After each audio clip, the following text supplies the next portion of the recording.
होशियार तोता। एक घने जंगल में एक आम का विशाल पेड़ था। उस पेड़ पर बहुत सारे तोते रहा करते थे। सभी तोते हमेशा मिलकर बिना काम काज की गपशप किया करते थे। उन सभी तोतों के साथ एक मिट्ठू नाम का भी तोता रहता था, किंतु ये तोता बहुत कम बोलता था। बाकी सभी उस मिट्ठू तोते की मजाक उड़ाया करते थे, लेकिन ये मिट्ठू कभी भी किसी की बात का बुरा नहीं मानता था। एक दिन हर रोज की तरह सारे तोते बैठकर बातें कर रहे थे, तब भी मिट्ठू चुपचाप बैठा था। मिट्ठू को इतना चुप देखकर तोतों के मुखिया ने उसे कहा कि तुम तो मुझे असली तोते लगते ही नहीं हो, तुम तो नकली तोते हो।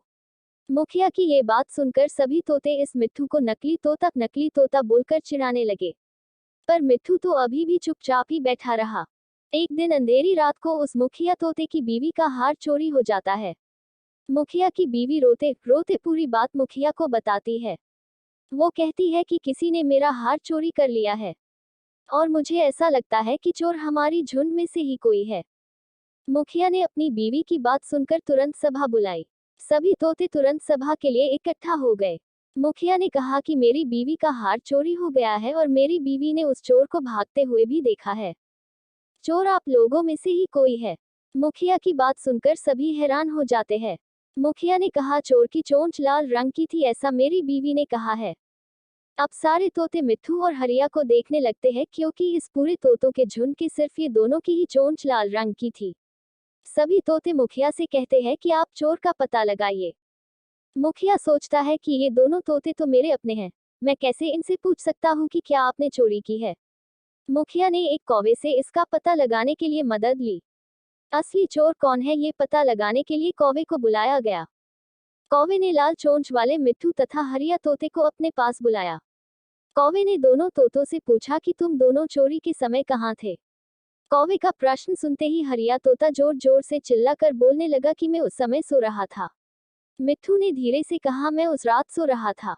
इस दोनों की बात सुनकर अब कौवे ने कहा कि तुम दोनों अपनी बात साबित करने के लिए क्या कर सकते हो। तभी हरिया तोते ने तेज आवाज में कहा, मैं तो उस रात सो रहा था और ये बात तो सभी जानते ही है। ये चोरी मिट्ठू ने की होगी, इसलिए वह इतना शांत होकर खड़ा है। मिट्ठू ने फिर धीमी आवाज में कहा कि मैंने ये चोरी नहीं की है। इतना सुनकर कौवा मुस्कुराकर बोला कि चोर का पता लग गया है। मुखिया ने कहा बताओ कौन है असली चोर। तभी कौवे ने कहा कि असली चोर हरिया है, उसने ही हार की चोरी की है। कौवे की बात सुनकर मुखिया ने और बाकी सभी ने कौवे से पूछा कि आप ये कैसे कह सकते हो। कौवे ने बताया कि हरिया तोता जोर जोर से चिल्लाकर अपने झूठ को सच साबित करने में लगा था, किंतु मिट्ठू तोता अपनी बात आराम से कह रहा था। हरिया तोता बहुत बोलता है, उसकी बात पर भरोसा नहीं किया जा सकता है। इसके बाद हरिया तोता ने अपना जुर्म कबूल कर लिया है और मुखिया से माफी भी मांग लेता है। बाकी सारे तोते हरिया तोते को कड़ी सजा देने के लिए मुखिया से कहने लगे।